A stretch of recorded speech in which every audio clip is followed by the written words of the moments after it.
Hello, everyone. Welcome back to the channel. Today I have Andrew D. Meredith with me for a author interview. Congrats, Andrew, on your recent release of Thank you. Fourscored. How does it Thank you. feel? Oh, it feels really good. This is the first release that's felt like a new release. The first book is great, and it's family and friends at home who are cheering me on, but you're kind of shouting to the wind. And I've had releases since then, but every one of them kind of felt like a scramble to put it up, and it wasn't working the way I wanted it to, and so I stopped marketing it and then got it released later. And then it really wasn't until probably even November and December when I felt like I was finally starting to get traction making friends online, and like yourself, and could send books to people and not just shouting to the wind. And so now I have a book that I get to release and share with my friends who are online, and all my readers, and say, hey, I got a book for you, and they're ready to gimme. So yeah, it's always a good feeling. Oh, that's awesome. Yeah, So, speaking of, can you introduce yourself and tell yeah, us a little bit about your books so that anyone sure. who's not familiar can learn a little bit? Absolutely. So I'm Andrew D. Meredith. I added the D in the middle, which is my middle initial, because there's some other Andrew Meredith I've never met. There's so many Andrew Merediths in the world. We had like a club on Facebook for a while. So I chose to put a middle initial like any good fantasy author. And I've got 4 books out right now. Thrice was my first release, which is this one here. And it is a Slavic fantasy, kind of a lone wolf and cub narrative, is the way I describe it, as man and boy on the road in a Russian, Slavic, Eastern European setting. And the little boy has way too much magic, and the father, Jovan, says, rather than running, let's just go tell them to stop and see what happens. And what's the worst that can happen, right? And so that's Thrice, and it's an SBFBO 8 semifinalist. So that was released in the end of 2021. Excuse me. And now, as of 2 days ago, the sequel, Fourscored, is out. And it takes place 13 months later, and they're now living their best life. And then a coven of Vedmak show up. So Vedmak being warlocks, show up to try to take the magic out of Leaf, if by any means necessary. And Jovan doesn't appreciate that, and so he once again tells them to go and stop. And of course hijinks ensue. So that's Fourscored. And then I also have another, so that one I would call like it's epic, but it's also low scope, but that's definitely a Slavic adventure fantasy, or an Eastern European adventure fantasy. I use Slavic mostly because it kind of is a catch-all for the region of everything that we're not, the rest of us Westerners are so used to. Of, isn't Europe just Spain, France, and Germany, and then England and Italy and the Scandinavian countries? It's like, no. I'm sorry, that's only 1/3 of Europe. Let's talk about the rest of it. So it's kind of a catch-all rather than specifically saying Russian, because I didn't just base it on one Slavic culture, but lots of them, kind of as a Venn diagram. All right, and then I've got a epic fantasy series, which starts with Deathless Beast. So it's a multi POV epic fantasy story that follows a pair of mercenary siblings, a paladin, a paladine who's a physician who just wants choice in her life, a blind monk. I start adding some more POVs later on, and of course a figure who's trying to kill the gods because he made a cloak of bones that makes him invisible. Speaking of cloaks of bones, second book is called Bone Shroud, and it takes place immediately after book 1. In a winterlocked city, and it just keeps going. So I can go into more on that, but that's not what we're here to talk about. But those are my 4 books that I've got out so far. Well, I mean, we Lots are more here to coming. talk about your books and Well, about yeah. you and well, maybe more details later, but for the time being, we'll keep it spoiler free. Yeah. So let's go back a little bit Yes. because you're a fantasy author. You had Mhm. to start somewhere with fantasy. So, Mhm. where did your interest in fantasy begin? um, I was thinking about this earlier today. It's even before I started reading fantasy. You can go back even farther from that to Disney, Don Mm. Bluth, the original Hobbit cartoon, and the Lord of the Rings cartoon. So that goes way back. even farther than that into the 80s, where I went to my grandma's and watched American Tail at least once a week, and did that. So it definitely probably starts there, and then it goes into my dad's library, which basically was the old wood room downstairs when we moved into the house, was converted into a little library. It's got hundreds of books in there, and I was just kind of told, here are the books you can't read. Anything else, go. And so I went, and from David Eddings to Dragonlance. He had a huge number of Dragonlance books. Patricia McKillop. So a lot of early fantasy that was at the time new. Like I never got into Wheel of Time, but Wheel of Time books 1, 2, 3 were down there because that was all coming out at the same time, and my dad was reading them. So that's where it started. And then I think, when I read Robin Hobb in the late 90s, and then a lot of Warhammer books, kind of stopped reading fantasy for a while and read a lot of historical fiction, and then discovered Brandon Sanderson in 2009. So actually it was during the year I was reading a lot of not fantasy, even a little bit of horror, which I don't normally read. The anthology of I Am Legend is, even before movie hadn't even come out yet. That's a great anthology if you want a little undead vampire story. That's really good. And then, like I said, I discovered Mistborn. So I had been staring at the fantasy section. I could sell any fantasy, but I just wasn't interested. And then another employee said, hey, look, we just got a free store copy. Here's Mistborn. Read this now. Just trust me. Please read it. And devoured it, and devoured the whole trilogy right away. And I was like, oh. So I kind of had my Hobb. Sanderson talks about his Hobb moment where he hated fantasy. He was done with it. It was just, this is no point of it. And then someone gave him Hobb, and he's like, oh, my mind is blown. Fantasy has been saved by Hobb, is what he felt like. And I felt the same had happened to me with Sanderson. By reading his books, I was like, this is what I've been waiting for. And it opened up a whole room. It opened up room for me to start writing. So I wrote an old bad version of Collation in 2010. And wrote 100,000 words in like 3 months. Thought it was just the bee's knees, and it was not the bee's knees. It wasn't even the cat's pajamas. It was bad. Yeah. So I kind of stopped writing for another few years, and then I came back to it in 2017. Right, but it was a starting place for you to build was the from. starting place. Yeah.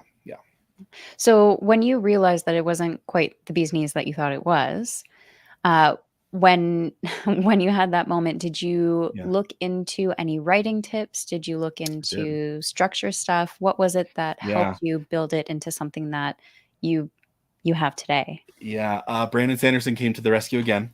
I discovered Writing Excuses. So he had his podcast with Dan Wells, and eventually Mary Robinette Cowell and Howard Taylor. So the three boys started it. Mary joined in season 4, I think. So they had 12 seasons up in 2015, which is crazy. Like they did the first few seasons in like a year, and then they spread it out to one a week, and they're still going. And I listened to all 12 seasons in 1 year. They're only 15 minutes long, maybe 20. Every single episode ends with the statement, "You're out of excuses, now go write."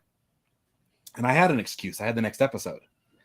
And so I kept listening, and I was brewing beer. And so I'd be downstairs bottling and just listening to hours and hours of these podcasts. And it is basically a free master's course in writing. I can't, so, they'll say, we'll start with season 9. I started at the beginning, and I'm so glad I did. I don't listen to it as much anymore because there's a lot of things being repeated now. For me, it's repetition, but you could start a lot later now based on the things they've learned. Like you get to, through that, hear how ebooks came into being as a thing where they were questioning whether this is going to be a thing or not back in 2007. And it's like, oh, it's a thing now. And it was a master's course. And there's a couple of seasons that are specifically titled as a master's course in story structure and plot and whatnot. And so I used a lot of that to discover who I am and figure out how I wanted to write and how to kill my darlings. And through that, I was outlining while I was listening. And then I stripped everything down to just the characters and rebuilt the plot from scratch, and then went from there, and then discovered more things I didn't know existed about my world. That's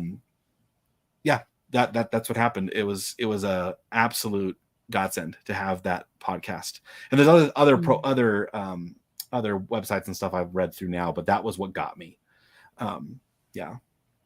Nice. Yeah. And I'm Yeah. just going to put this out there for future ideas. If you ever do Yeah. merch, please make a t-shirt or something with the line, learning to kill my darlings, Yeah. Yeah. as like an author So, quote. so the reference for that, to kill your darlings, is to Okay. separate yourself from your characters. So you might have a character you're like, Mm. I love. So as an example, the 2017 collation story had a Hrolgrin prince, and my wife was like, it was a whole side plot that didn't have anything to do with any other. So Hrolgrins are not humans.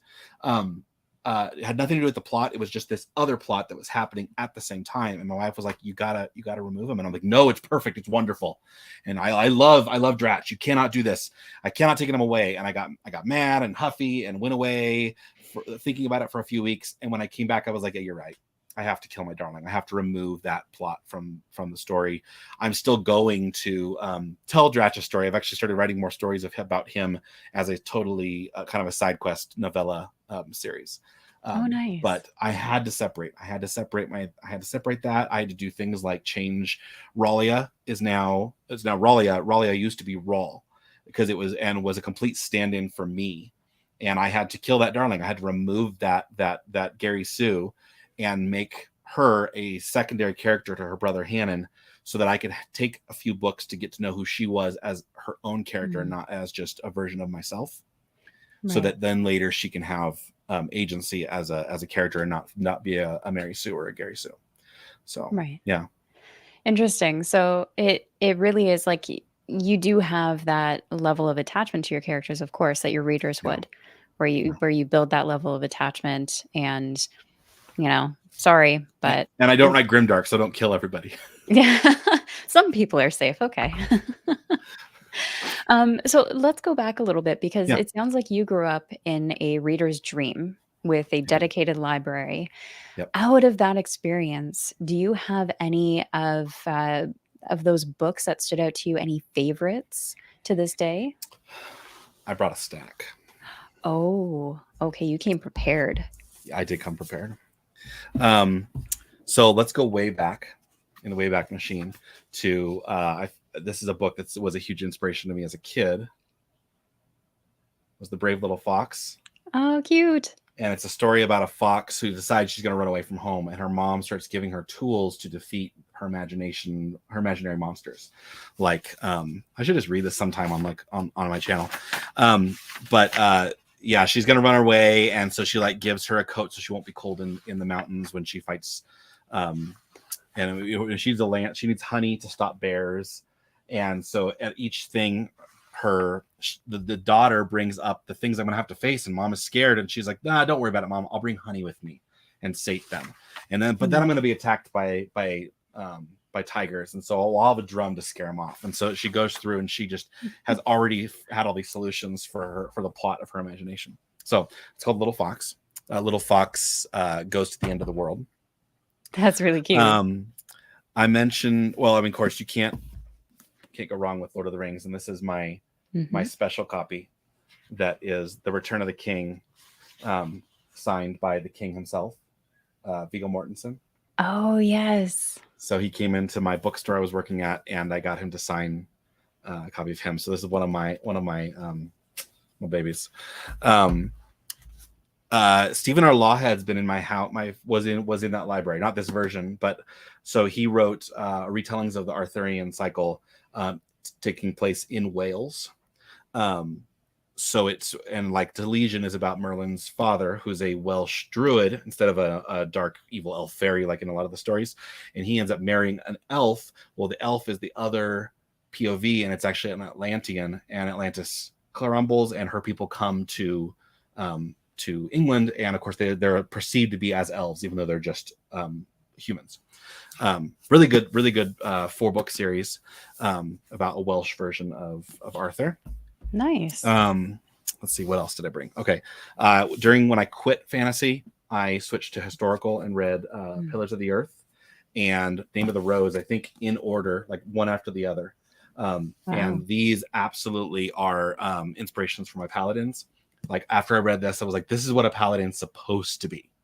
And so I went with that. And so I got on a huge monk kick. I have a whole bookshelf of like literal studies of like historical monasticism and different orders and whatnot. So that was a huge thing, including when I was a board game designer. I have not yet printed it, but I have a monastic board game I designed.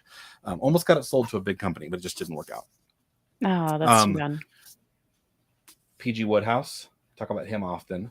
So he is a British author, writes comedy, basically highbrow British making fun of the rich in themselves because they're all stupid in the sense that, like, if like Big Fat Greek Wedding, what's funny about that movie is that every single one of those characters in the family is realistic, but nobody has all of them in their family. And this is every possible eccentric you can imagine, but shoved into a single story.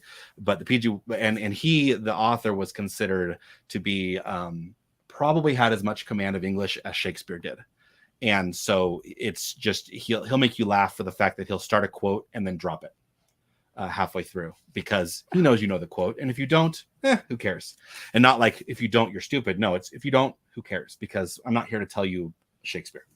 Right. And then I've mentioned recently, I'm still working through his series, but Ryan Marshall Maresca is an author who's written 12 going on like 24 books in the same city. And like this one's about a paladin who can use his key to stop things and push things and whatnot. And then there's another couple books in the series called the Meredith stories. That's like police investigating the murder of mages. So yeah, those are some big books that have been pretty inspirational to me now, even because like I listen to PG Wodehouse when I'm editing. So when in my editing phase, I switch almost entirely to PG Wodehouse, not only for the comfort, because it also elevates my English enough that when I'm editing, I start to polish things in a higher English. Same reason I actually, as much as I love Terry Pratchett, I avoid a lot of his books because when I start reading his books, my characters start thinking they're funny and they're not. And so it tends to tear my own book apart if I read too much Pratchett while I'm editing or writing. But Woodhouse doesn't do that. Okay, interesting. So you have enough you've got some self-awareness there of how each of those books, those authors, impacts your writing during that phase. So here's my question then. When that's a great list of books. There's some hefty books there too, some chunkers. Yes. Where did the transition happen from fantasy reader to author?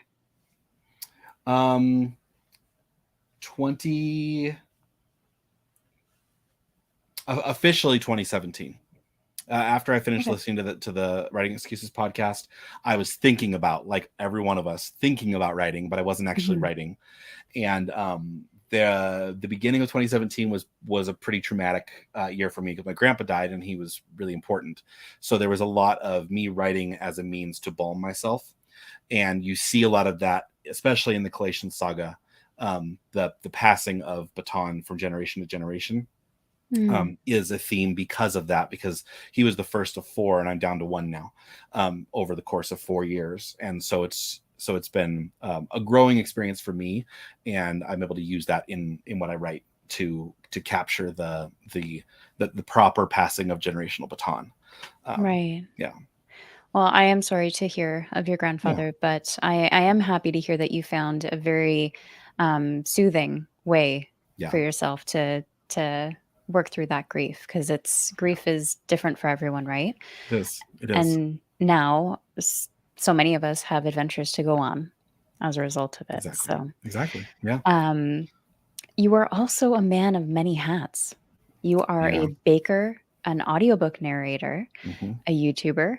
You've got the author part. You're a map maker. And do you do brewing on the side as well? I do. I haven't in the last few months, but I was doing a lot of brewing in 2015 through 18.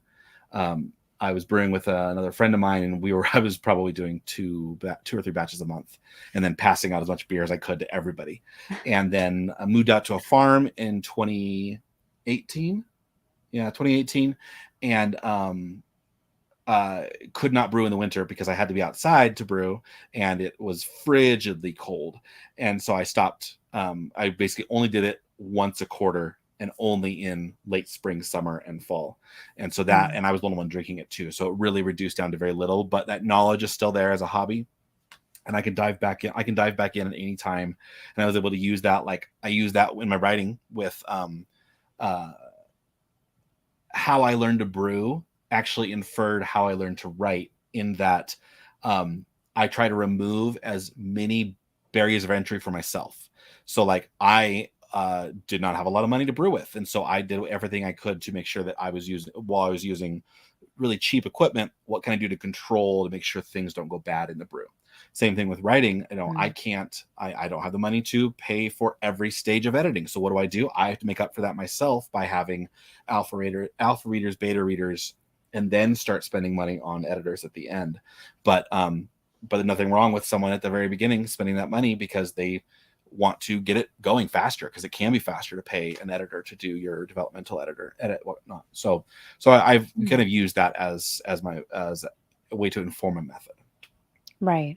So, along that line, how did each of these things come about? Because there must have been a point, they couldn't have happened at all the same time. There must Mm-hmm. have been a point where one came before the next. Let's start with the baking, because Yeah, I love maybe that baking myself, so I'm my curious. mom has always baked, so I started Okay. baking, learning to bake early on. Baked with my aunt. We actually, for a very short time, tried to start a cookie business, and when I was like a teenager, and so I've collected recipes, and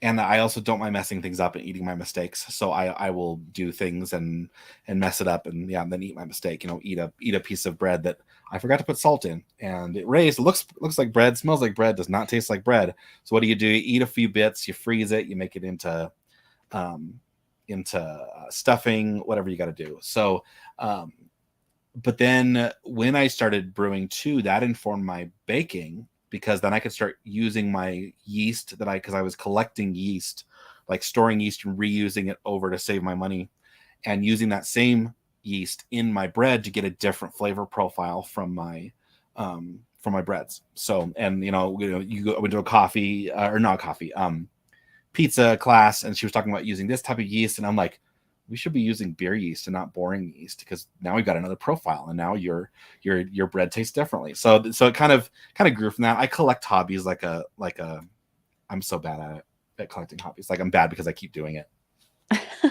I mean, that's where the name, "Men of Many Trades, Men of Many Hats" Exactly. comes from, though, Yeah. is collecting all these hobbies and Yeah. these skills.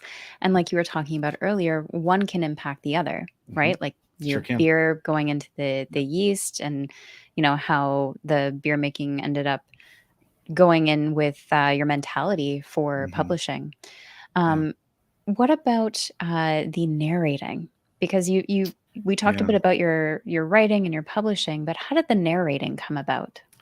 I think that came because in high school I was on stage a lot, doing youth theater, and then after that in college community theater. So, and I've always ended up either being cast. I've always been cast as characters, and then when I started dating my wife, I was reading out loud to her books with voices, and so it just came from that. It was like I knew I could do it. And when it Mm. came that we were going to start publishing our own books, we were like, well, you could also audiobook narrate. And I'm like, yeah, that would be fun. I got to get used to my voice, because who likes their own voice? And Yep. um so we bought a decent microphone. We bought a Yeti X, and I told myself, I'm going to spend this money. I'm going to probably lose, if I lose a month of my life and it's terrible, I can move on, and all I lost was the month of time I spent on it and the investment in the mic. And I have a nice mic, so that's good. And I did lose a month of my life because I got three quarters of the way through editing what I had recorded of Thrice, and I was like, I have learned so much now. I need to trash this and start over. And so I went back and Mm. re-recorded the whole thing because I had lost my original files, but it was good. I really did need to redo it because I learned a lot of new things, and went back and did it again. And so I did lose a month of my life, but now I'm narrating books for myself and for others, and it's so worth it. Yeah. And I think that's a good point, is oftentimes when something like that happens, we spend so much time investing into something and it doesn't turn out the way we had hoped. Often it's just easier to say, you know what, taking a step back, done with it, Yeah. rather than an opportunity to try again. Yeah. And that's all part of it, is you learn more from Yeah. failure than you do from success. Yeah. It's harder when we're older too. Like, because I mean, it's not harder when we're older, but even when we're younger, we're like, I don't have time. I gotta get going. Gotta get going. And we're adults, we're like, no, I really don't have time. I gotta get going. Yeah. Gotta get going. And you want to look back at those kids and say now, and like, no, you got time. Take that time and do it right now. Mhm. Pick up those billion hobbies in high school, and and do it so that when you do hit 25 and you're out of college and now you have the time, you already have skills in your pocket that you can play with. Yeah. And that's something I just want to add to, because I notice this as well, is when you have kids, especially, and this isn't, it's not limited to kids, but once you Mhm. have kids, I found that you become very good at managing your time Yeah. Yeah. to like the seconds, to the minutes. Hmm. Hmm. You are capable of way more than you thought you were. Like you said, that younger self, you had so much time back then. You didn't even realize it. Yeah. Um, and I- I'm I'm hard pressed to find another example that would, teach you that level of time management. Yeah. But another aspect of it is often more patience Yeah. than It when is. you were younger. Yeah. And the other thing with all of art, not just writing, Mm. all of art is that there is no time. The only Right. time you have is what you make. And so, I have friends who are like, I really want to write. I'm like, got it. You will want to write. You will write when you actually want to write. No, nothing wrong with it. What you're doing Mhm. now is great, but but there is no time, and especially since the world is telling you you're not allowed to do something you enjoy. How dare you spend your time writing and not watching football with the rest of us? And you're like, you got to prioritize your time. And to your thing, I have sacrificed my mornings. I get up at 5 a.m. and write until 7 or 8, and I've been doing that on and off. There's times when I fall off that wagon for a little bit, but for over 4 years now, because I Mm. chose to do that, and because of that, I drop like a rock at night, and then I'm up at 5 a.m. and I write. Now, how can you do that? How can you write in the morning? Well, those people who are up until 2 a.m., that's your time, is your evening, and Mm. that's just as much. It's just I was working in a job that was just completely burning me out creative wise, and so I needed to write in the morning so that I could then work and not worry about being burnt out at night creatively, Mm. because I already got my creativity out early. If you're creative in the evening, write in the morning. That's fantastic. Or write Yeah. in the night. I mean, sorry. Yeah. You have to, everyone's different. Everyone's schedules are Yeah. different. Yeah. Some people get their second win at 10 p.m. Others are like, no, like me. I'm going to go to bed now.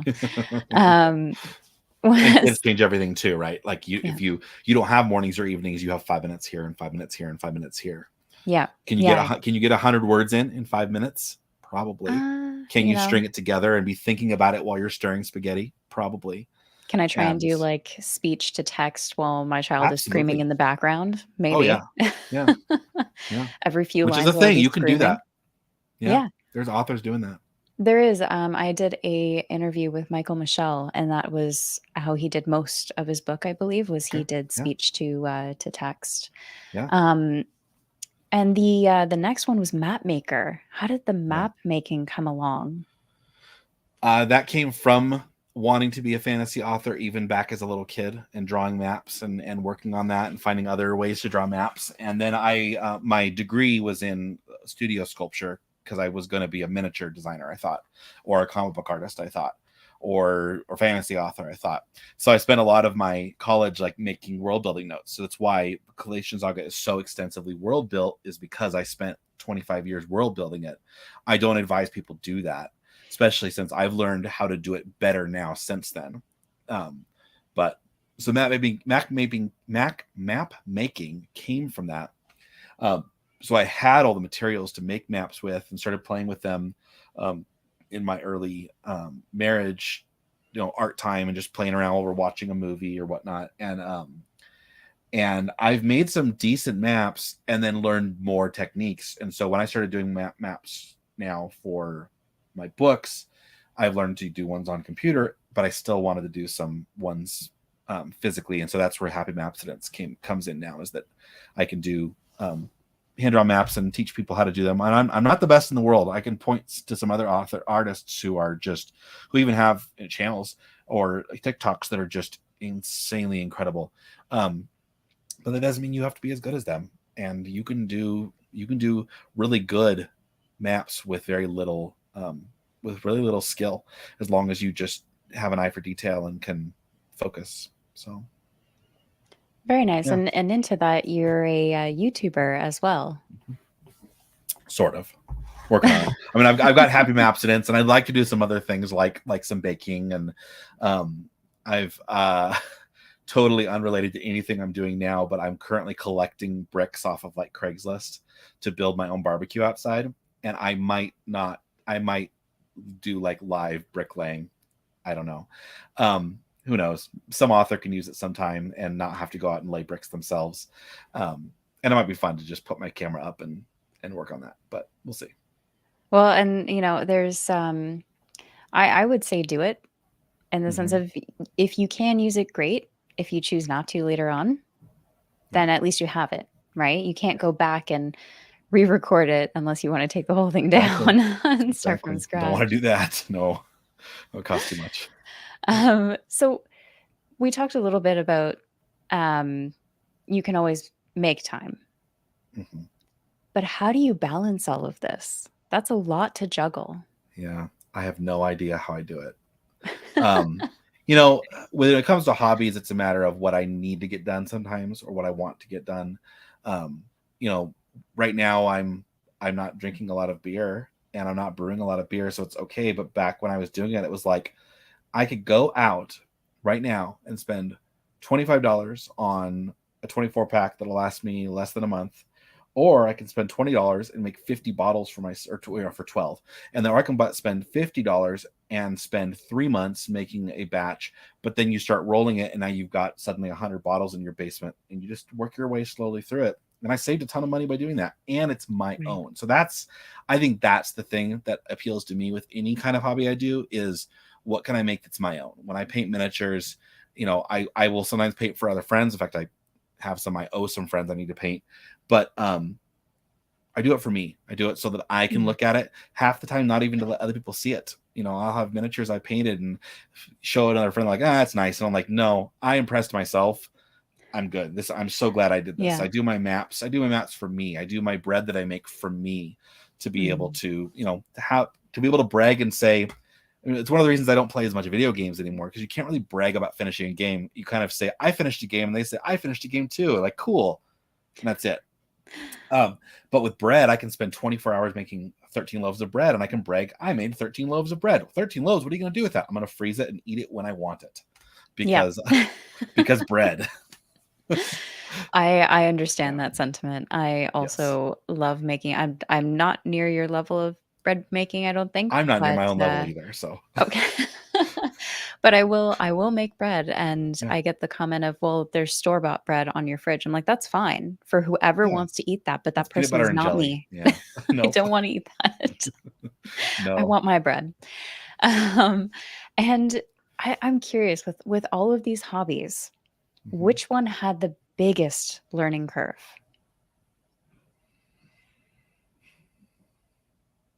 Game design. Really? Game design, yeah. When you're game designing is very hard, because you have to be in all seats at all times. And what kind of game designer are you? Are you trying to tell a narrative game, or are you trying to make something balanced? And then once you do it, your balancing has to take other people's opinions in as fact, as opposed to when I'm an author and someone gives me comments on editing, I can say, yeah, scratch that. I don't need that note. Or, oh yeah, I can see what they mean. Yeah, I can fix that, but in my way. With game design, it's okay, but does it actually work? And when this is broken, you're like, is it broken? Like, oh, it's totally broken. And then you get under the hood and you realize the thing is broken, and you got to actually fix it. Whereas I have my editor right now, when he sends me a note, he's very apologetic. I'm so sorry, it's going to take a lot of work for you to fix this, and I'm just not understanding the relationship between Joven and Stefa, and it's just not working at all, and I don't know how you're going to fix it. And like, I'll work on it for one morning, and that's a tweak here, a tweak there, remove some add some contractions so they're less formal, and then I sent it, and he was like, "Oh, you fixed it. That was easy." And I'm like, "Yeah, it's really easy," because I knew what I was doing at that point, because I learned that. Right. But game design, you got to sometimes tear things all the way down every single time and hope that it works. So that's the hardest. Right. Yeah. So when you say game design, Mhm. can you clarify the type of game that you're thinking of? Is this Yeah, more I was a board game technological? designer. Board I game was a board designer, game okay. designer. Yeah, I worked for Fantasy Flight Games for a year, and had another game after that I sold to another company that I designed. Um, and so I've got 15 or 20, I forget, entries in Board Game Geek from expansions I did for about 3 different games while I was at Wow. Fantasy Flight Games. And I've got a couple of games like in my pocket that I haven't um, published. There's one I'm going to redesign that I actually took to Gen Con and pitched to my favorite company, my favorite designer's company, and I almost made it, and then it just didn't happen, and that was disappointing. But I have new ideas for it, and so someday I'm going to rework it. And you notice board games in my books, not as much in Thrice and Fourscore, but Galatian Saga has tons of board games in it, and every one of those I know how they play, and I hope someday to publish them um, as playable games. So So what you're yeah. saying is we're gonna have playable games like Gwent from Witcher at some point. Correct. Okay. Correct. Love it. Rothfuss did it with his Path Stone game, um, Okay. and I've named in my writing 3 or 4 games, and I want to do a war game like Warhammer of the Paladins in Galatian Saga for their Protectorate Wars, which will be a really fun, really fun game. We'll get there. Very nice. Yeah, time Yeah, time will tell, right? exactly. Um, so let's jump back to your writing. Yeah. And I'm curious, what were some of the influences that did inspire you to write some of the maybe stories, the authors? Because you've Hmm. talked about some of them already, but I'd Yeah. love to know which ones had more of a direct influence in Yeah. your own writing. Um, in my writing, I think Hobb did. I think in style, I wouldn't compare myself to her, but she came in my early college years when I was reading her. It was a totally different writing style, and an elevated writing style over Eddings or Dragonlance, which had more plot stories or influences like Warcraft. Where does my Griffin's love come from? It's probably Warcraft, but it probably comes even earlier from Dragonlance. I don't know. Um, Even before I met Chiago, I've always been a Griffin fanatic, more so than dragons, and I've never quite gotten dragons like others have. It's Mm. just not been a thing. But Hobb was, even though it was only 3 books at the time, was really influential for me, and created a candle for me to hold against other authors. So like when I only 2 years ago discovered Here You Go, Anitha, Lois McMaster Bujold, I was like, oh, this is like Hobb. Mm. This is Hobb level writing. I love this because of that, because it's like my writing. It's very smooth and even keeled, and things are happening, and here's a really nasty fight, but everything is just very intensely calm. I think it's the best way to describe Mm. Hobb is everything's intensely calm, Hmm. and I love that. Yeah. Interesting. So for myself, I've only read Assassin's Apprentice, so I can only go Mhm. off of that. And I read that a long Yeah. time ago. But I Yeah. think that's a great way to describe it, as intense things do happen. Yes. Yep. But for the overall story, it does have a very calm tone to Yeah. it. And I Um, would say go get past book 1. I know a lot of yes. people have trouble with it. I read it at 19, and so him as a 13 through 19-year-old, it met me where I was at. Right. But he ages up in every single book, and Mm. she as a female writer writes a boy as the age he is, with all of his terrible flaws. Um, but she's writing a lot from life too. Like when Mm. you get into like her live ship traders, her husband was in the Navy, and you know a lot of those stories had to Mm. have come from things he knew while he was in the Navy, and so you, Right. or Coast Guard and Navy, I forget which one. um, but her nautical knowledge is there because she has firsthand knowledge from her own family from that. So you start to see, yeah, she's just a very broad author for, yeah, those emotional It's all twists. So, experiences, right? exactly. Yep. Yeah. So for your writing process, you mentioned you are awake at 5 a.m. And Hmm. there was a comment earlier from Kaiji that I wanted to bring up because Yeah. the Sanderson is just something else with Yes. his writing schedule. Yeah. Wakes up at 12 to 1 p.m., writes for Hmm. 4 hours, 4 to 5 hours with his family, then more hours writing into the wee Yeah. hours of the morning. So you mentioned Yeah. you wake up early in the morning. Do you Mhm. write for 2, 3 hours and call it a day? Yeah. I get up in the morning and I make coffee. Have to have that. And and when I say 5 a.m., it could be 6 if I miss my Mm. alarm or I snooze it for an hour. And but it's 5 or 6. I get up and I sit down, start drinking my coffee, and I try to get myself writing. Um, I'm not, and you know, if I can get, I set myself a very low goal for each day. It's like I would like this day I need 1,000 words. If I can get to a 500, more most of the time when I'm not really trying to draft like I am right now, 500 words is enough. Mm. And so if by the time my kids wake up at 7, I have written 500 words, if they're in a good state of mind to read their own books, I can often then write till 8 and suddenly I read another 1,000 words. Or if I can, Mm. yeah. And so it's a matter of trying to get myself ramped up, trying to enter flow state. Once I'm actually in flow state in my drafting, where I time just disappears, I have zero problems writing 1,200 words an hour, and I'll write for 5 hours straight at Mm. 1,200 words, and so I'm just cruising. But right now I'm averaging about 2,500 words because I'm not in flow state, probably because it's a book 4, it's the end of an arc, and so I'm trying to juggle all of these things and make sure everything's being referenced, even though I know, like all first drafts, it's garbage, and I'm going to have to come back and polish it and fix a lot of these things. But I have to get over myself and say, you know, I know that was a bad chapter. I completely failed. Move on. I can fix it later, and then move on to the next chapter and move Mm. past it and keep notes to myself. And I'll do lots of bracketed 2x. I'll do, you know, a caret bracket XX note to myself, because then you can search and then also pop out on the screen a little more when you're editing. So I can Right. go back and find all of the problems I need to fix, like fight here, thing happen, move on. I hate Mm. this. And then I'll write that to myself. And the next morning I'm like, oh, it wasn't, I mean, it's bad, but it's not as bad as it could be. I'm going to go back and fix it again. And I'll fix it right now. Just polish it now. And instead of, I don't want to wait 3, I don't want to wait a month. Let's just do it right now. Past Andrew was So just that's being what a I do. little dramatic. Exactly.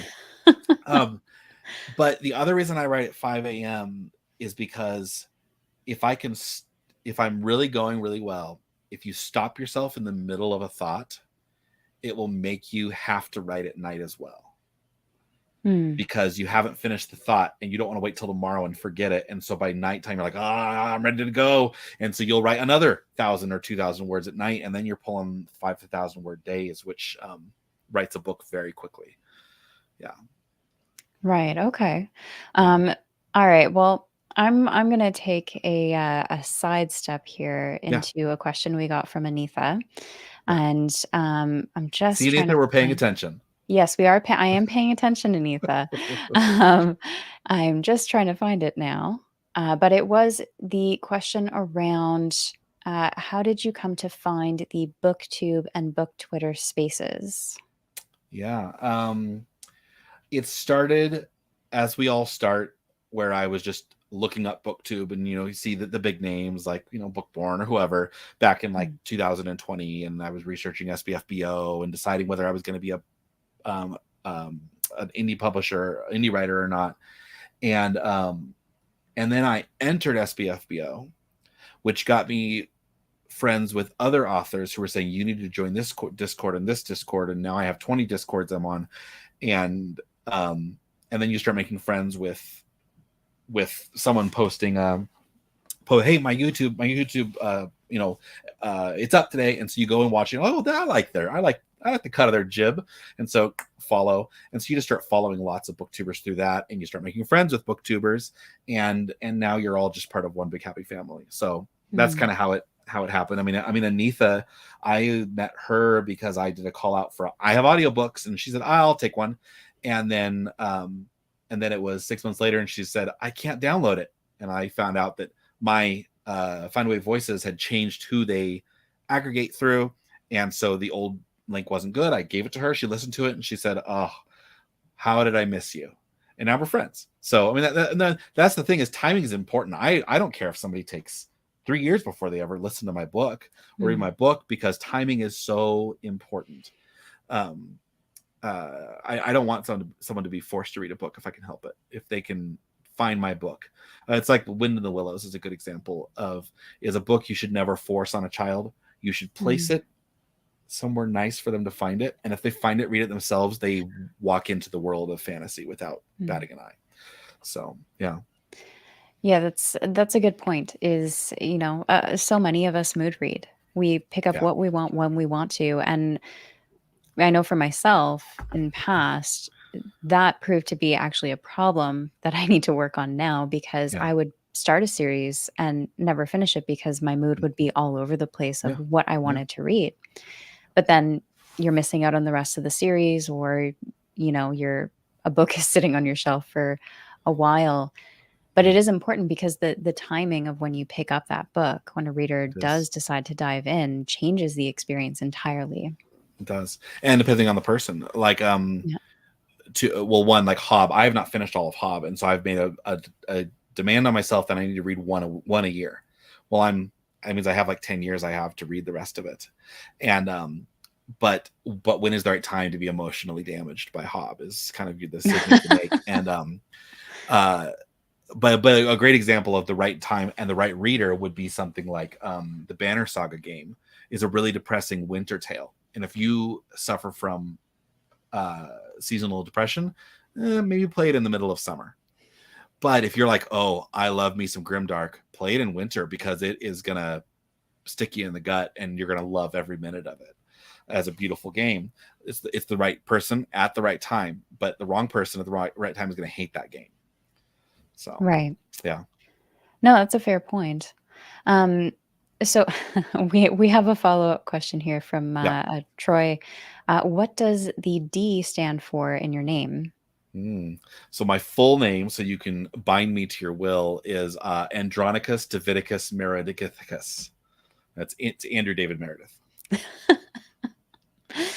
I was going to say that is on point fantasy name. Yeah, exactly. It's David. And so It's not coming Dane. sorry, Anita. So coming back to your writing process, Yeah. what was the most surprising thing that you discovered with that process? I know you talked about, writing later wasn't quite for you, but were Yeah. there any major hurdles that you discovered? Oh, a major hurdle will be writing women. um, That's fair. yeah. uh, Katiam is a character in the Collation Saga, and she is the hardest character for me to write because she's not based on anybody in my life. So I Mm. can look at each character and go, oh, they're totally that person I knew at this time. And Katiam is so unique that I have to very slowly write her. And so I always I get logger jammed when I hit her chapters, because I'm like, I've been flying around 10,000 words in a week, and I hit Katiam and it's like 500 words here, 500 words here, very slow. And then when it comes out, it's polished, really polished, because I struggle really hard to make it work really well. And not because she is a struggle, but because I want to do it right. But the most unique thing I found about myself is I write in 1,000 word beats, which Hmm. makes my outlining really easy to do, because I can. So a beat, beat is a very esoteric term, because what does it mean? It's different for every person. But I like to say that if I can write 3 bullet points, it will be 3,000 to 3,500 words, and that bullet point is just Hannon goes to city. Hannon talks to merchant. Hannon, da da da.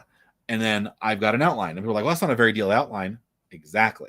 I can then discovery write, but I'm not stressed out. Like when I actually discover you're right, I get really stressed because I'm like, what's happening? I'm trying to make this happen. And if I have a bullet point, I can just follow the map and enjoy my meandering walk as I go through the forest, basically.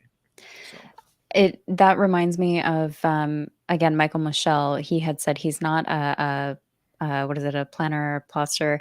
He's a dancer. He's in between. He does a yeah, little bit that's of cool. planning, a Yeah, little bit of dancing, and goes exactly. in Yeah, between it all. yeah. But like in the end, the advantage to that is I'm very accurate in my word counts. So when I say a book's Mm, going to be 150,000 words, it'll probably be 152, maybe 148. It's very, very accurate, as opposed to, interesting. oh, my book got away from me and I wrote 300,000 words and it was supposed to be 100. That just doesn't happen for me. I'm pretty accurate. But then I also know I can finish it by X time. So Right.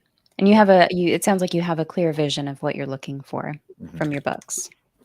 And I have an internal deal I've made with my characters too, that hey, if you follow this, you can do whatever you want. You can play in the sandbox, but I just need you to follow these bullet points, and we'll be good. And so, for the most part, characters don't get away from me. Right. So you're negotiating. I'm negotiating all along the way. If you do this, I'll give you 11 interest. Okay. And Anita has a great question here. Why do authors quantify in word Yeah. count rather than pages? It is more accurate to the actual length of the book. So 300 pages. Well, is that hardback, paperback, or mass market? And the mass market, like Stephen Lawhead, this here is probably a 300,000, 200 to 300,000 word book. And my books are only 100,000, 150,000, but they're big. And so when it's easy to say, oh, well, this is going to be a short book, it's probably only 200,000 words. An indie author's like, well, that's like a long indie. And it's like, so that's what it is. It really is a formatting issue of how long is the book going to be, because 350 does not always mean the same. Do you have 250 words on a page or 350 words on a page? And it is variable. Is there a lot of talking, which means that's going to Right. be more pages per count versus someone who writes in heavy prose, and one paragraph is 3 pages long, Yeah. is going to be a much shorter book for how many words are actually in it. So that's why we do it. Good to know. And just give us a brief overview, if you can. What has your self publishing journey been like so far? Yeah. Um, it's been weird. I made some mistakes last year with how Yeah. I released my Collation Saga, but I've learned from it, and I pivoted very quickly so that it wouldn't get in my way. And I felt like I could have waited and done it later, but I would have lost a lot of traction. So I was like, you know what? I have so few readers right now. I don't have to retrain a whole bunch of people. I can just re-release it, and then if people bring up, well, what about these other 6 books that are out there on your Goodreads? Just ignore those. Those didn't happen. They're literally right here, and it's cheaper for you to buy now as the books as they stand. Um, Hmm. and that was because I had realized that there was a shift in readership in indie that changed after COVID started, and I was still basing my formatting and marketing on 2019, and Right. and you readers would love big fat books as though you were buying them from the bookstore and not a serialized bunch of shorts. And so I shifted that. Hmm. And there's still series that I think would do well as serial, but for epic fantasy, chonkers need to happen. So that happened. So I switched to indie in 2020. My wife had an agent. It wasn't really working out, and then 2020 happened, and we have been talking about indie. And then Hmm. when that happened, we were like, well, we have time to research this now. And so we took the dive, and then spent 2 years prepping ourselves for our releases in 2020,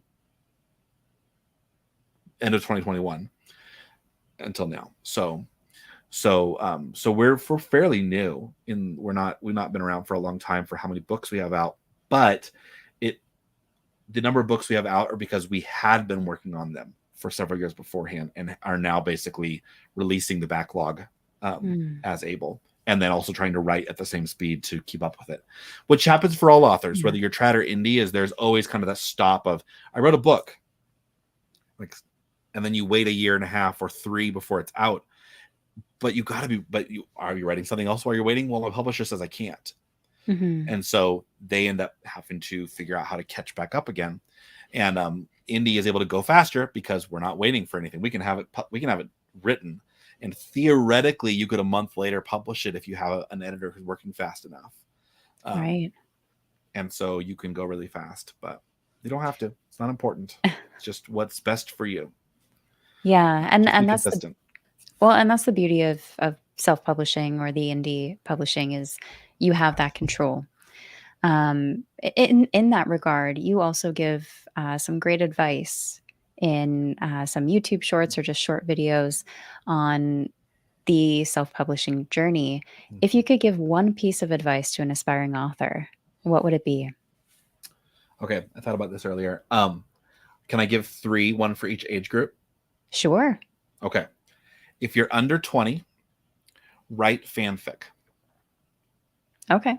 Stop working on the thing that you're working on that's your completely unique story and start writing fanfic, even short fanfic, so that you can copy the brush strokes of the masters before you Hmm. and also and realize that you're doing it. Because I didn't write fanfic, but when I look back, I know I was writing fanfic. And so because of that, I thought, well, my story is super unique. And I really, looking back, don't think it was as unique as I probably thought it was.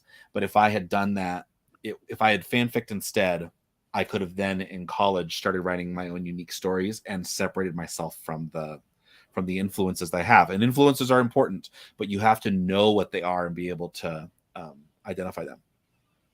If you are over 20, take 3 months to study yourself as a writer, writing short stories or novellas separate from your big project. Set that project aside for just 3 months and study how you will best work. Spend. They say it takes like 20 days to build a habit. If you spent 3 months Hmm. flipping habits every 20 days to figure out where works best, you're not going to lose those 3 months. You're going to have a bunch of new stuff you've written and developed and really ground into yourself as what you're doing. Um, uh, yeah. So really study yourself. Take 3 months just to stop what you're doing and study you, so you know thyself. And Yeah. then if you're over 30, um, even if you're already writing, get involved in community now. Even if you are an introvert and you don't want to, or I don't have time because I'm writing, really try to do it, because if you can pre-build a fan base among friends, it is so much easier for you to have a street crew that will help you pump your book when it's coming out and not feel like you're scrambling to find readers that now I've written my book, now I can look for fans. Don't look for them now, and share your things. Nobody's going to steal your idea, because the fact is you have spent more time thinking about it than they have, and if they try to steal your idea, it will look like a knockoff. And so just get yourself out there and don't be private with what you're working on. Just start sharing it and find people who are like-minded and can be your friends and your street crew. So there you go. Beautiful. We have a follow-up question to that from Yeah. Anitha. What if I'm above 20 and want to write fanfic about Dane? I'm not gonna stop you. Go ahead. So no particular advice, Anitha. Just do it is the answer Just there. do it. Yeah. Just write words. Write words. Write any words you can, because writing words is what makes you better at many much words. Beautifully said. So let's talk about your books for a minute, Yeah. because you have two different series here, two Yep. different worlds, sets of characters. I'm curious, what are the core differences between your series? Scope would be the first big difference. Okay. Thrice takes place, Needle and Leaf takes place in a small peninsula about the size of Wales or the Crimean Peninsula in Ukraine. So it's a very, very small scope, and it's never going to leave that small zone. Hmm. Um, and that was a challenge I set for myself, to just do a small scope that, even though there's huge things happening, you're actually in the alleys of the story that's being told. So there's bigger things happening literally outside in the street, and I've got Joven in an alley talking about something. So I very much wanted to kind of tell the marginalia of another story that's happening, but only referring to it, because why would a smith know what's happening with a king? Hmm. He shouldn't. So that's what I wanted to tell. So that one's a very small scope, and of course is very, very Slavic.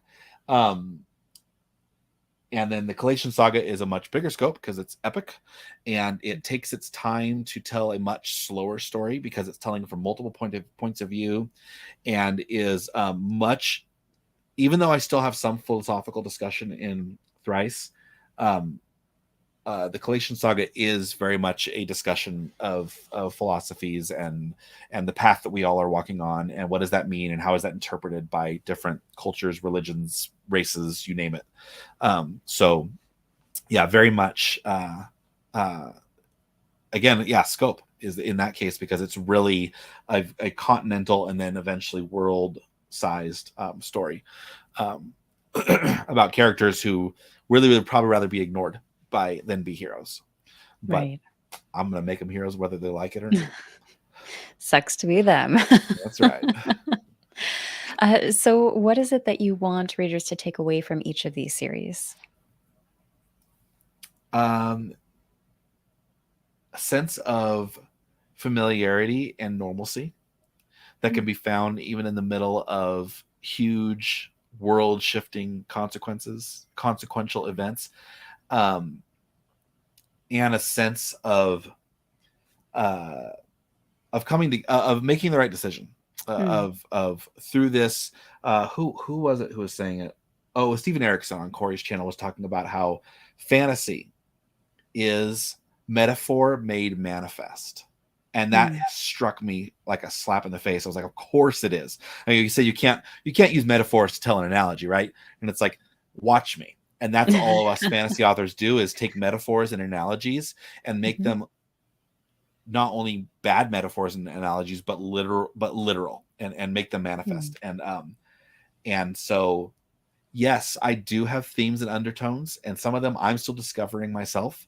But mm, you're gonna find them in my books and read into them and think on them, and that's the whole joy of fantasy is being able to struggle with these things and then close the book and walk away and still mm. be thinking about it because now it's a mind worm, and that fills all of us authors with diabolical pleasure. They're just behind your keyboard, maniacally laughing away. So, with that being said, I've seen that as well, in particular with themes. So, Mhm, themes of what does honor mean to each of these different characters? What mhm, is the cost of power to the cast? mhm. Um, for yourself, at least with Thrice and Fourscored, because I've read those ones. Yeah. Um, I'm really curious because you have an overarching theme of parenthood, Mhm, and I really would love to know what was it like writing about parenthood in a mhm. fantasy setting. Uh, that was another balm. I mean, my when I wrote Thrice, my son was 4, which is how old Leaf is in the first book, and Mm, so I've seen bad kids written all my life. We all have. We've seen just poorly written. Sometimes you have a kid that's written really well, and other times you're like that writer has never babysat even, and or even when you can watch one and you go, boy, that author hates their kids because that kid's a brat. And I wrote a brat too with Parafina, um but I really wanted to do justice to the father and son going camping. Every little boy picks up a stick and swings it at trees, and this is before Bluey came out. And mm, now that I watch Bluey and look back, and I'm like, that's exactly what I was trying to capture. Is the relationship of that doggy family is so freaking accurate, mm. and just as accurate as their terrible cousins. You're like, oh my gosh, I know kids like that. And but I never felt that I had seen a kid done justice until I wrote Leaf, and that's what I wanted to capture was a absolutely innocent little boy who will be ashamed for doing something that wasn't wrong, and then Mm. immediately flip to love again because that's what they do. And and and I hope I did that because I mean, and it's been validating to see a flip from early reviews saying this isn't how a 4-year-old acts, and to this is parenthood. And it's like, yeah, it is. And Bluey's helping me with that. So maybe I should start using Bluey as a comp. Yeah. If you like Yes, Bluey and Mandalorian, this book is for you. excellent, sold. No, it's a good point because Yeah. Bluey captures a lot of the adult perspective Yeah. It of does. of children, but it's still entertaining to children, Yeah. right? Yeah. In the It same also has used a sense. lot of like art strokes from like anime too. Like the moments of Right. normalcy are things that happen in a Studio Ghibli film, of the moment with rain coming down. I was like, oh, I Yeah. love this moment. It has nothing to do with the story, but I don't care. It's just a refreshing Yeah, moment, right? yeah, yeah, With Thrice, and I just want to touch on that comment where you were getting feedback of, oh, 4-year-olds mhm, don't behave this way. yeah, Not always the case, maybe, yeah, but it's important to remember you're writing in a fantasy setting yes, where there are other influences to these children, to the yep, relationship, to the parents. yeah, And I think that's it. That's where the lines kind of become blurred with some readers, mhm, is they mhm, focus on it so much in a realistic sense, yeah, right? And forgetting that, wait, this entire world technically does not exist. There's a magic system yes, here. yes. This little Parenting. boy can do things with his mind. That's not real either. Right, exactly. It's Yeah, there are going to be elements of parenthood that are going to just be completely different in mhm, comparison to our, our real life where we cannot yeah, control things with our mind. yeah, Yeah, so I definitely appreciate that you included the parenthood aspect, because I know for myself as a reader, I have a hard time finding um, parent and child relationships that are not traumatizing yeah, and yeah, and heartbreaking to yeah, to the extreme. So I definitely appreciate seeing that aspect more. yeah, yeah. And there will be more chances in the future for that. Not necessarily, well, obviously, with Joven and Leaf, but there's another budding child relationship that I can't talk about because of spoilers. That it will be occurring in the Collation Saga. The further we go on, Ooh, um, but yeah, yeah, interesting. Okay, yeah. and And it's not what you expect at all. It's like it's not even like, oh, who's gonna get pregnant? That's not what you expect at all.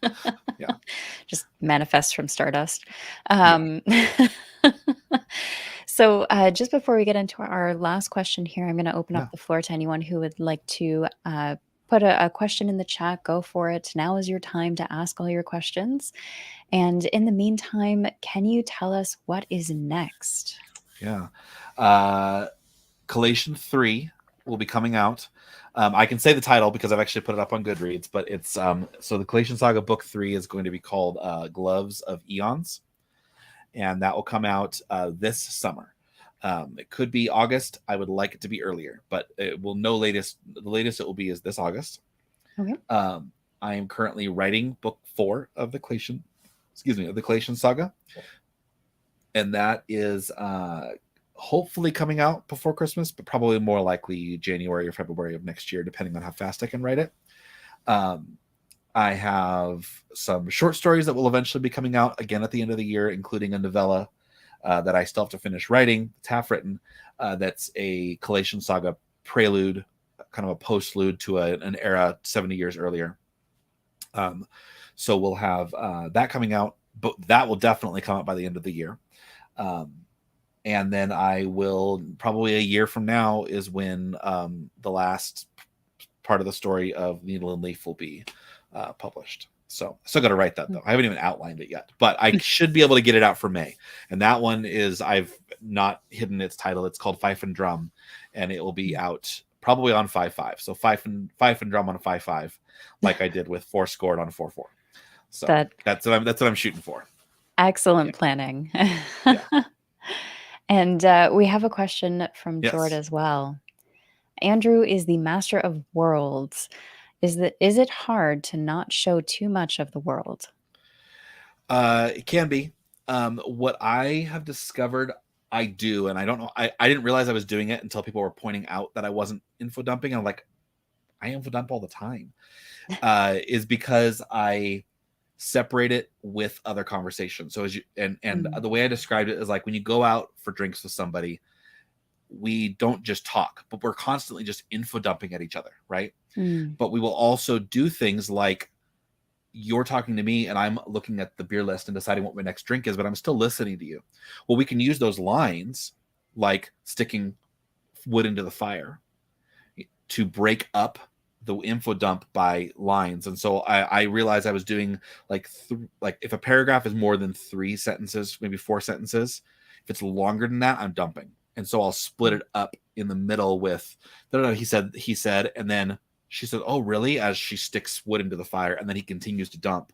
And so you can break your dumps up by those moments of normalcy, or hitching a horse, or stopping because you hear noise or whatever. So you don't dump except when you do. Like Council of Elrond is, the infamous massive info dump, right? Dump after dump after dump. And I have one of those in Collation 2, but I'm at book 2 by then. And so I've earned the right to dump for a couple chapters.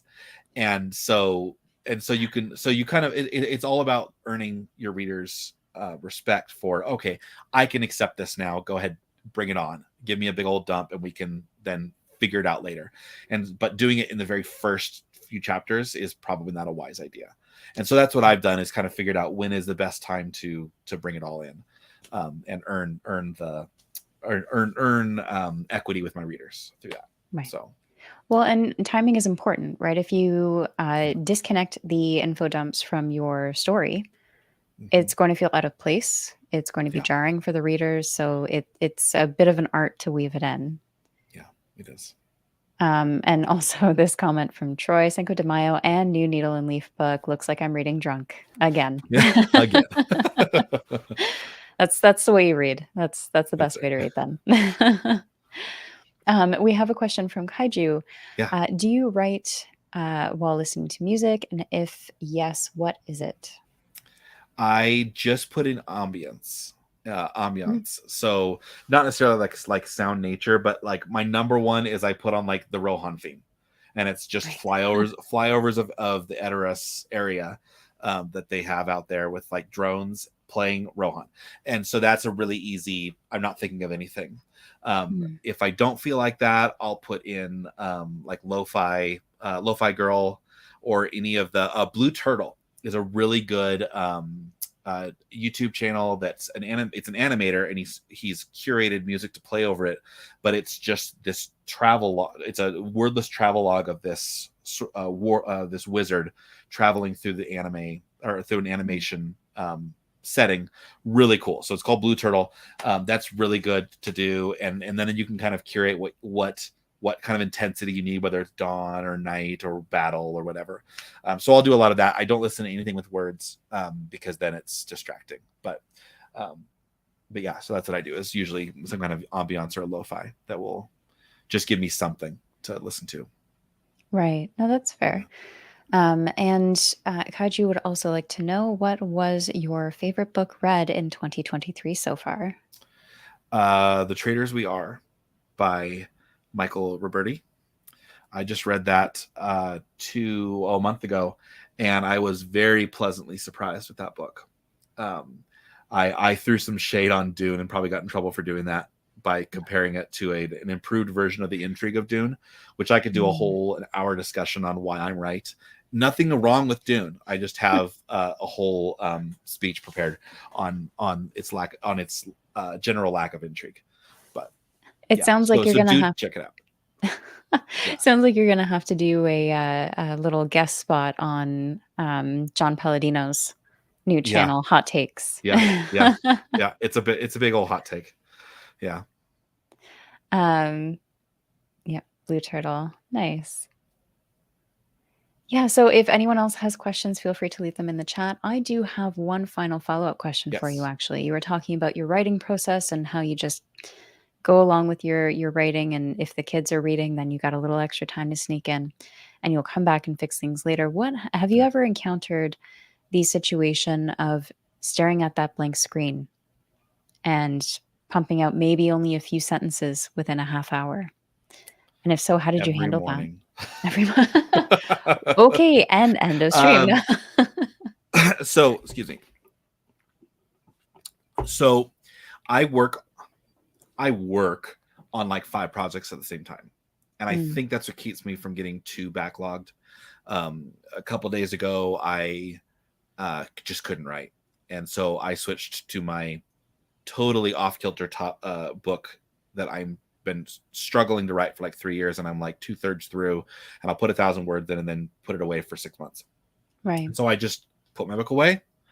pulled that one up and played with outlining and started reading it, and it made me laugh. And I was like, I'm doing something right, cool. And the next morning, I was ready to go back to my other story. Mm.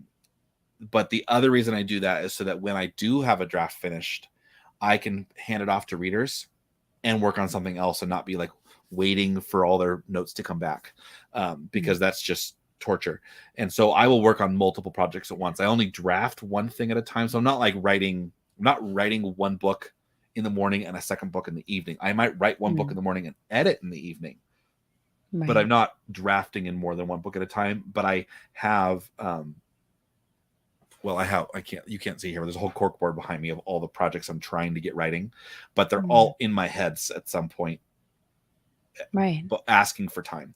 So yeah, if I get really logged up, I will do I will do other books, work on another book for a day or two, and just switch over, write work on a short story that needs some polishing, or go and read my own stuff that will give me some, sometimes just starting on something else will make you go, oh, but I really wish I could go back and work on the other project. So you do, and now you're ready to go again.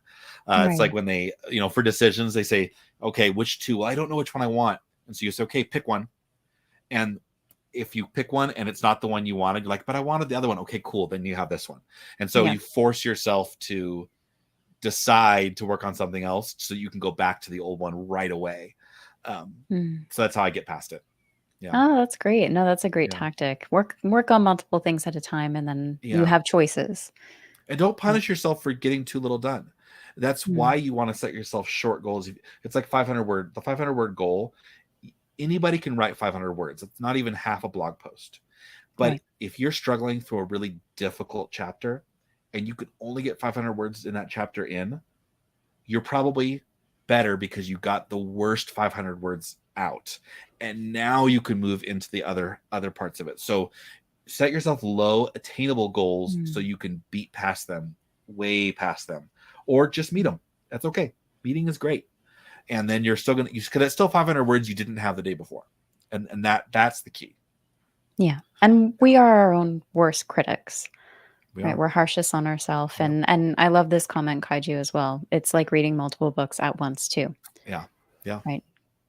All right. Well, in the meantime, thank you so much, Andrew, for joining Thank you me for having and me. answering all my questions and everyone's questions in the chat. Thank you, Yeah. everyone, for joining us and Yeah. sharing your ideas and your thoughts. And if you would like to check out Andrew's website, books, anything like that, there will be links in the description below. So please, please, please, please go and do that, because I can speak for Thrice and Fourscored. I've read those. They are just fantastic tales. So please go and check those out. Yeah. And as always, take care of yourselves, everyone, and have a great night. Bye. Bye.